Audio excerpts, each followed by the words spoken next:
guys, welcome to Nesiga's kitchen. இன்னைக்கு நம்ம கிச்சன்ல ரெஸ்டாரன்ட் ஸ்டைல்ல சன்னா மசாலா வீட்லயே எப்படி பண்றதுன்னு பார்க்கலாம். தேவையான பொருட்கள்: 1 கப் வெள்ளை கொண்டைக்கடலை ஓவர் நைட் ஊற வச்சிருக்கேன். 4-5 தக்காளியை மிக்ஸி ஜார்ல அரைச்சு எடுத்துருக்கேன். வெங்காயம் விழுது, காரப்பொடி, சன்னா மசாலா, உப்பு தேவையான அளவு, மல்லித்தூள், தாளிப்பதற்கு பிரியாணி இலை, ஜீரகம், ஸ்டார் பட்டை, இஞ்சி பூண்டு விழுது, பச்சை மிளகாய். வாங்க இந்த ரெசிபி எப்படி பண்ணலான்னு பார்க்கலாம். ஸ்டவ் ஆன் பண்ணி குக்கர் வச்சுக்கோங்க. தேவையான அளவு எண்ணெய் ஆட் பண்ணிக்கலாம். பிரியாணி இலை,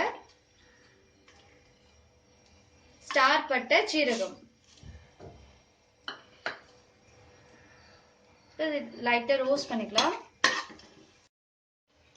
பச்சை மிளகாய் ஆட் பண்ணிக்கலாம். இஞ்சி பூண்டு விழுது. இது பச்சை வாசனை போற வரைக்கும் நல்லா வதக்கிக்கலாம். வெங்காயம் விழுது சேர்த்துக்கலாம்.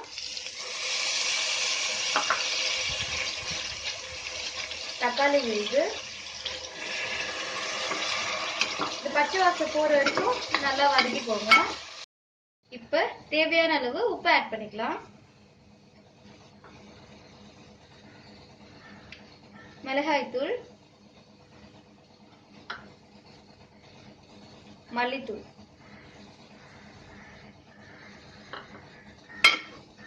இதெல்லாமே வதக்கிக்கோங்க. 1 கப் வெள்ளை கொண்டைக்கடலை ஆட் பண்ணிக்கலாம்.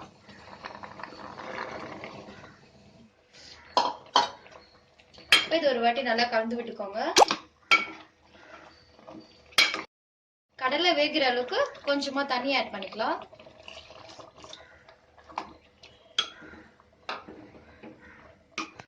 கொஞ்சமா சன்னா மசாலா ஆட் பண்ணிக்கலாம். இது ஒரு வாட்டி நல்லா மிக்ஸ் பண்ணிக்கோங்க. குக்கர் மூடிட்டு ஒரு 6 விசில் வர வரைக்கும் வேக வச்சுக்கலாம். 6 விசில் வந்துச்சு. ஸ்டவ் ஆஃப் பண்ணி ½ hour இதை அப்படியே விட்டுடுங்க. சவுண்ட் அடங்கினதுக்கு அப்புறம் இதை நம்ம ஓபன் பண்ணிக்கலாம்.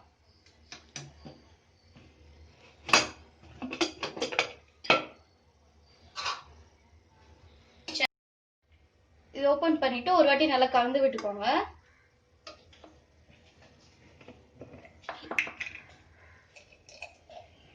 இதுல ஒரு 2 ஸ்பூன் நெய் ஆட் பண்ணிக்கலாம்.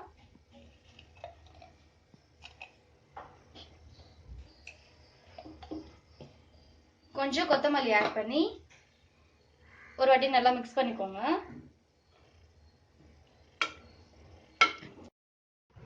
சன்னா மசாலா ரெஸ்டாரண்ட் ஸ்டைல்ல சூப்பரா ரெடி ஆயிடுச்சு. நீங்க எப்பயும் செய்யற மெத்தடோட இந்த மெத்தட் ட்ரை பண்ணீங்கன்னா ரொம்ப நல்லா இருக்கும். இது பூரி சப்பாத்திக்குலாம் சூப்பரான சைட் டிஷ். கண்டிப்பா நீங்களும் இந்த ரெசிபி உங்க வீட்டில் ட்ரை பண்ணி பாருங்க. இந்த வீடியோ உங்களுக்கு பிடிச்சிருந்தா லைக் பண்ணுங்க, ஷேர் பண்ணுங்க, சப்ஸ்கிரைப் பண்ணுங்க. மறக்காம பக்கத்துல இருக்க பெல் ஐகானை கிளிக் பண்ணுங்க. Thanks for watching.